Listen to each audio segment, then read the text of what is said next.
नमस्कार दोस्तों, आर के इलेक्ट्रॉनिक्स झारखंड चैनल में आपका हार्दिक स्वागत है। तो दोस्तों, आज हमारे पास स्ट्रेंजर कंपनी की 4K एम्पलीफायर रिपेयर होने के लिए आई है। जो कि दोस्तों, ये जो एम्पलीफायर है दोनों चैनल पे पीक लाइट जल रही है। ठीक है, इसमें से जैसे ही हम लाइन ऑन करते हैं तो यहाँ पे दोनों पीक लाइट आप देख रहे हैं, ये दोनों ऑन हो जाती है। तो इस प्रॉब्लम में दोस्तों क्या कुछ हो सकता है, आज इसी के बारे में जानेंगे। तो देख सकते हैं अभी तक मैंने इसका एक भी स्क्रू नहीं खोला है। ठीक है, आप देख सकते हैं। तो चलिए सबसे पहले मैं यहाँ पर लाइन इन करके दिखा देता हूँ। और यहाँ पे आप देखेंगे तो जैसे ही हमने यहाँ पे लाइन इन किया है, इन करने के साथ पीक लाइट यहाँ पे जल रही है दोस्तों, जबकि वॉल्यूम हमारा बिल्कुल ही कम है, आउटपुट लेवल बिल्कुल जीरो है। ठीक है, और इसके साथ में अगर आप देखेंगे तो इसके अलावा यहाँ पे कोई भी लाइट शो नहीं कर रही है, ना लाइन हाई का, स्पीकर प्रोटेक्ट, टेम्परेचर चेक, सब कुछ भी प्रॉब्लम नहीं हो रही है यहाँ पे। ठीक है, कोई भी लाइट शो नहीं कर रही है। मैं आपको एक बार फिर से ऑन करके दिखा दे रहा हूँ। देख सकते हैं दोनों में चेक जल करके फिर बंद हो जा रही है, और ये पीक लाइट दोबारा जल जा रही है। ठीक है, तो दोनों चैनल में एक ही प्रॉब्लम है। तो चलिए एम्पलीफायर को हम यहाँ से खोलते हैं, और खोलने के बाद देखते हैं कि आखिर इसमें से ये प्रॉब्लम कहाँ से आपको देखने को मिलती है। ये दोस्तों वीडियो ज़्यादा लंबी नहीं है। ठीक है, 15-17 मिनट की ये वीडियो है। तो आप जो है सो पूरा फुल वीडियो वॉच कर लीजिएगा दोस्तों। बहुत ही इंपॉर्टेंट जानकारी आज मैं देने वाला हूँ,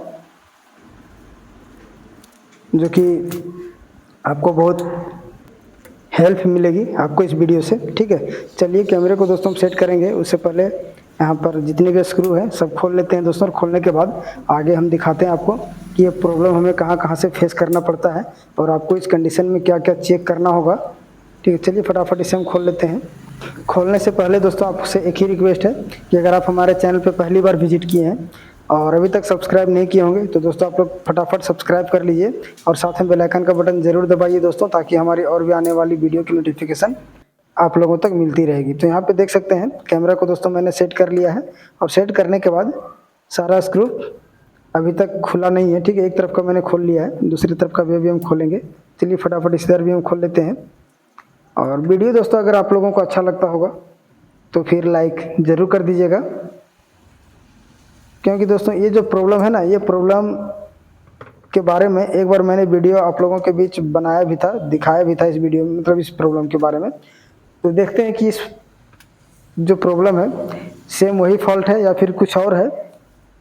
तो उसमें मैंने ज़्यादा कुछ नहीं बताया था दोस्तों, लेकिन इस वीडियो में मैं आपको पूरा एक्सप्लेन करके भी दिखाऊंगा आखिर ये प्रॉब्लम क्यों आती है। तो यहाँ से हम सबसे पहले इसे खोल लेंगे, उसके बाद ही हम कुछ दिखा पाएंगे।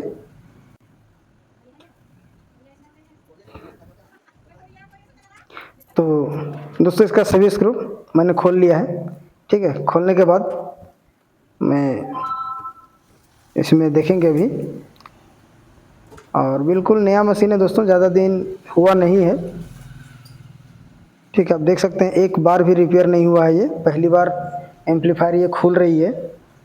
और यहाँ पे देखेंगे तो दोनों चैनल, यहाँ पे कहीं पर भी बर्न वगैरह कुछ भी नज़र नहीं आएगी। ठीक है, थोड़ा सा डस्ट वगैरह है तो इसे हम साफ़ कर लेंगे अभी।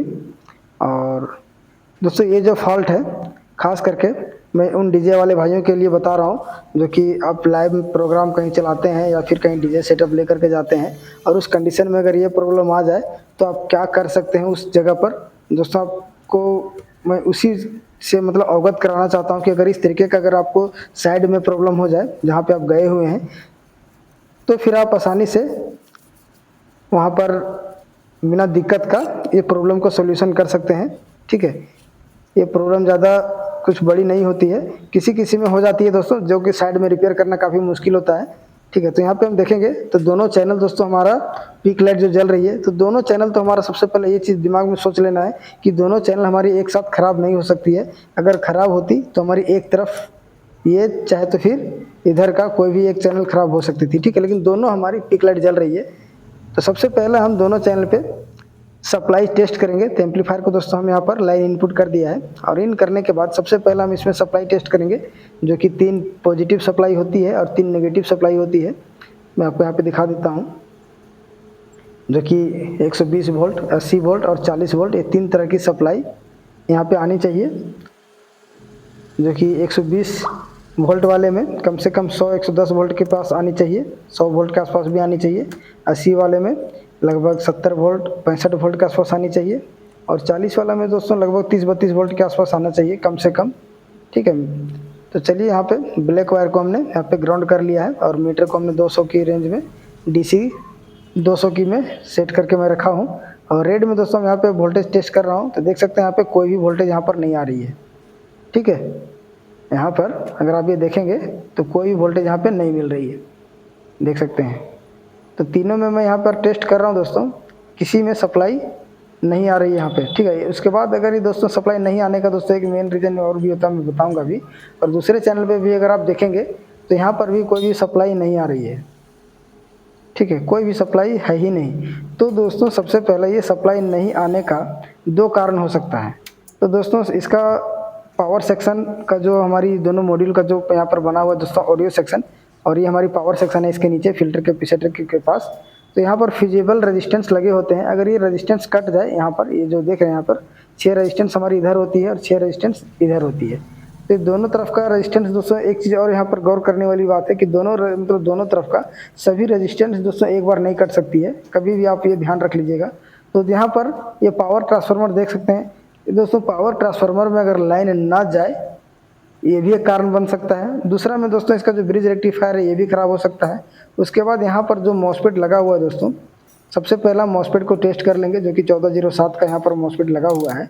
1407 भी लगा मतलब हो सकता है, या फिर 150 एन हो सकता है, ठीक है। तो यहाँ पे हम कंटिन्यूटी टेस्ट कर लेंगे, और अगर मॉसफेट अगर हमारी ख़राब होगी दोनों चैनल का, तो हमारी फिजिबल रेजिस्टेंस जो है ये ख़राब हो सकती है, ठीक है। तो यहाँ पे देख सकते हैं यहाँ पर कोई भी शॉर्टिंग वगैरह कुछ भी नहीं है एक तरफ का, और इस वाली तरफ का भी हम चेक करेंगे। तो ये हमने चैनल B की तरफ का जो मॉसफेट लगा हुआ है ये हम टेस्ट कर रहा हूँ अभी।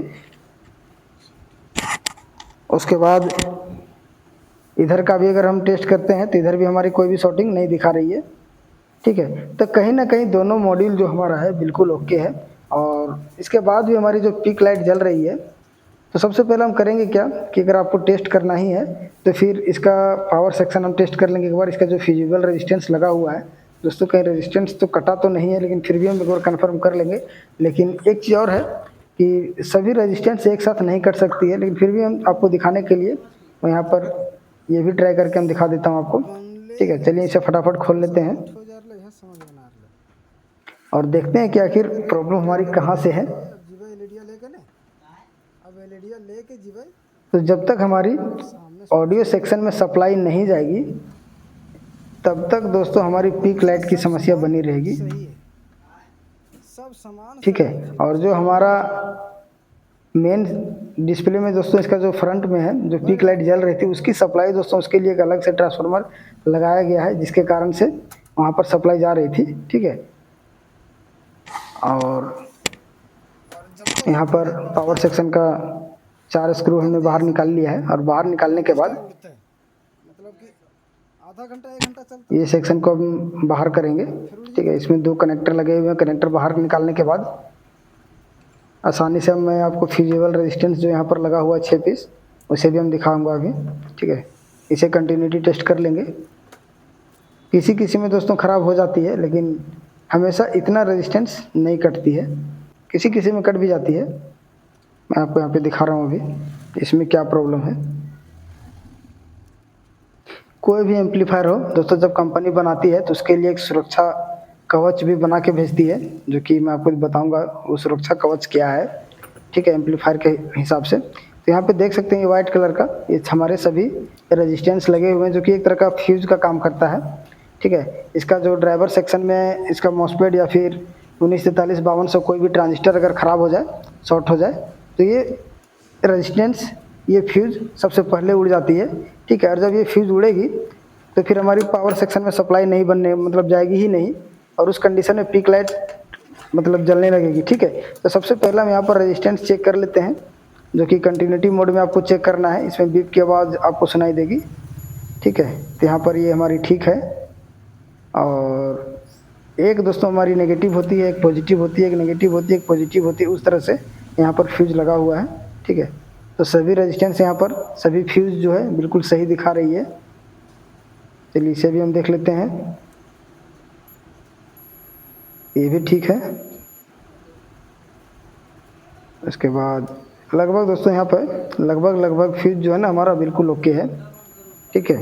मैंने आपको पहले भी बताया था कि एक साथ सभी फ्यूज नहीं उड़ सकती है। तो यहाँ पर सब फ्यूज दोस्तों ठीक होने के बाद भी हमारी पावर सेक्शन में वोल्टेज नहीं जा रही थी। यहाँ पे अगर आप ये तार को ट्रेस करेंगे ना, ये वायर को, तो आपको पता चल जाएगा कि कौन सी वायर हमारी कहाँ पर गई है। तो ये जो वायर है आप यहाँ देखेंगे, ये ग्रीन कलर और येलो कलर की जो हमारी है, ये दोस्तों ग्रीन हमारी माइनस के लिए है और येलो जो है लगी हुई है ये हमारी पॉजिटिव सप्लाई के लिए, ठीक है, जो कि दोनों मॉड्यूल में गई है, ठीक है। आप यहाँ से कलर बाय कलर भी ट्रेस करके देख सकते हैं। वाइट कलर की जो हमारी पॉजिटिव सप्लाई है, ठीक है, एक येलो, एक वाइट और एक रेड, ये तीनों हमारी पॉजिटिव सप्लाई है। देख सकते हैं ब्लैक जो हमारी है ये हमारी ग्राउंड है। तो दोस्तों यहाँ पर दोनों मॉड्यूल में कनेक्शन बिल्कुल हमारी परफेक्ट हुई है, लेकिन फिर भी सप्लाई नहीं बनने का मेन रीज़न दोस्तों होता है कि हमारी जो गोल वाली ट्रांसफार्मर है ना, इसे आपको टेस्ट कर लेना होगा यहाँ से, ठीक है। उसके पहले सबसे पहला बात आपको ये देख लेना होगा कि गोल जो ट्रांसफार्मर यहाँ पे आप देख रहे हैं, इस वाली ट्रांसफार्मर से यहाँ पर इसके नीचे जो रेक्टिफायर लगे हुए हैं दोस्तों, 3 रेक्टिफायर, यानी कि टोटल यहाँ पर 6 रेक्टिफायर लगे होते हैं। तो सभी में मैं आपको दिखा देता हूँ रेक्टिफायर कहाँ लगा हुआ है। तो यहाँ पर जो है ना, सो सबसे पहला मैं आपको यहाँ पे बता देता हूँ कि दोस्तों दोनों मॉड्यूल हमारा बिल्कुल ओके है, ठीक है। तो यहाँ पर जो भी गड़बड़ी है ये हमारी पावर न आने की गड़बड़ी है यहाँ पर, ठीक है।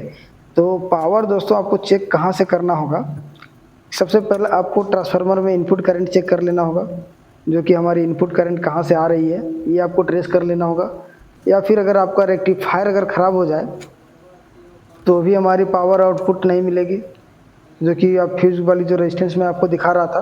तो यहाँ पे इसके जो ऊपर में पावर सेक्शन वाली जो हमारी बोर्ड लगी होती है उसे मैंने यहाँ पे बाहर निकाल लिया है। और ये जो ट्रांसफार्मर देख रहे हैं, सबसे पहले इस ट्रांसफार्मर को हम ट्रेस करेंगे और इस ट्रांसफार्मर में हमारी 220 वोल्ट इनपुट हो रही है या नहीं हो रही है ये हमें टेस्ट कर लेना है, ठीक है। तो चलिए सबसे पहला, और एक चीज़ दोस्तों, यहाँ पे जो एम्पलीफायर जो प्रॉब्लम हुई है ये दोस्तों हाई वोल्टेज के कारण हुई है, ठीक है। मुझे पता चल चुका है इसमें से इसमें क्या दिक्कत है, मैं आपको अभी दिखा दे रहा हूँ इसमें क्या दिक्कत हो रही है चीज़ों। तो यहाँ पे आप देख सकते हैं ये प्रॉब्लम दोस्तों हमारी जो आ रही है ना, इस वाली ट्रांसफार्मर में 220 वोल्ट नहीं मिलेगी। तो होगा क्या कि ये वाली सेक्शन में हमारी सप्लाई नहीं बनेगी, और यहाँ पर सप्लाई नहीं बनेगी तो हमारी दोनों, यहाँ से सबसे पहले ये समझ लीजिए, ट्रांसफार्मर से दोस्तों हमारी सप्लाई फिल्टर कैपेसिटर में जाती है जो कि रेक्टिफायर के माध्यम से, और उसके बाद ये दोनों मॉड्यूल में हमारी सप्लाई बंद हो चुकी है। तो उसके लिए दोस्तों यहाँ पे एक मैं आपको बताया था कि एक यहाँ पर सेफ्टी मतलब लगाई गई है, जो कि ओवरलोड स्विच है 15 एम्पियर का, ठीक है। तो ये जो ओवरलोड स्विच है दोस्तों, ये बाहर की ओर ट्रिप हो गई थी, ठीक है, ये कटआउट हो गई थी, ऑन मतलब ऑफ हो गई थी, जिसके कारण से यहाँ पर हमारी पावर सेक्शन की जो ट्रांसफार्मर होती है ये काम नहीं कर रही थी, ठीक है। और इतनी की वजह से कस्टमर परेशान था कि आखिर क्या हुआ है। तो दोस्तों इसके जगह पर फ्यूज लगाया भी जाता है, ठीक है, मेन फ्यूज लगाया जाता है, लेकिन मेन फ्यूज से ज़्यादा बेटर दोस्तों हमारी ओवरलोड जो स्विच यहाँ पे लगी है ये बेहतर काम करती है, ठीक है। आपका अगर एम्पलीफायर हाई करंट अगर चला जाए या फिर किसी तरह से अगर अंदर में शॉर्टिंग हो जाए तो फिर ये ट्रिप कर जाती है, ठीक है। तो चलिए इसे मतलब यहाँ पे जो ओवरलोड स्विच है इसे दोस्तों मैंने ठीक कर दिया है, ठीक है। अगर आप ये ख़राब हो जाए तो आपको इसे चेंज कर देना है, अगर नहीं ख़राब, अगर ये केवल ट्रिप हुआ है तो इसे आप एक बार पुश कर दीजिएगा, ये सही हो जाएगी और आपकी प्रॉब्लम जो है दोस्तों बिल्कुल दूर भी हो जाएगी, ठीक है। और इसमें मैंने कुछ भी नहीं काम किया है, केवल ओवरलोड स्विच का ही जो काम हुआ है। तो चलिए एक बार हमने ओवरलोड स्विच को पुश करने के बाद एम्पलीफायर में लाइन डालता हूँ और यहाँ पे वोल्टेज आप देखेंगे तो लगभग 100 वोल्ट के आसपास यहाँ पे मिल रही है, ठीक है। आप देख सकते हैं तुरंत यहाँ पर ये देख सकते हैं। तो दोस्तों इतना छोटा सा फॉल्ट के लिए अगर आप मैकेनिक के पास लेके जाएंगे तो अच्छी खासी आपसे मतलब पैसा ऐंठ लिया जाएगा, ठीक है। आप देख सकते हैं इसकी जो बाइसिंग वोल्टेज है ये लगभग 0.45 के आसपास में मिल रही है, बिल्कुल ठीक है दोस्तों, एम्पलीफायर कोई प्रॉब्लम यहाँ पर नहीं है। और ये छोटी सी जानकारी थी जो कि मैंने आप लोगों को बिल्कुल एक्सप्लेन करके दिखाया दोस्तों, सब खोल के दिखाया हूँ, ठीक है, कहाँ कहाँ से